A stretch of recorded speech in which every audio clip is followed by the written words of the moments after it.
താറാവ് കുറുമ ഉണ്ടാക്കിയാണ് എളുപ്പത്തിൽ ചുരുങ്ങിയ ചേരുവകൾ വെച്ച്. അതിനുവേണ്ടി നമ്മൾ ഏകദേശം 1/2 കിലോ വരുന്ന താറാവ് നമ്മൾ എടുത്തിട്ടുണ്ട്. പാൻ ചൂടായി വന്നിട്ടുണ്ട്. ഇതിലേക്ക് നമുക്ക് വെളിച്ചെണ്ണ ഒഴിച്ചു കൊടുക്കാം.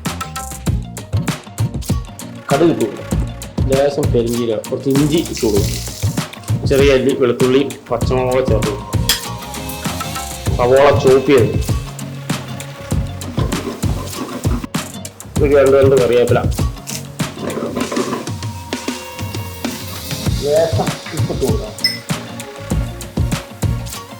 2 ഉണക്കമുളക് പൊട്ടിച്ചിടാം. തക്കാളി ഇട്ട് കൊടുക്കും. 1/4 ടീസ്പൂൺ മഞ്ഞൾപ്പൊടി, കാശ്മീരി മുളക് പൊടി, 1/4 ടീസ്പൂൺ മല്ലിപ്പൊടി, മീറ്റ് മസാല. താറാവിൻ്റെ വെള്ളം ഒഴിച്ചു കൊടുക്കും.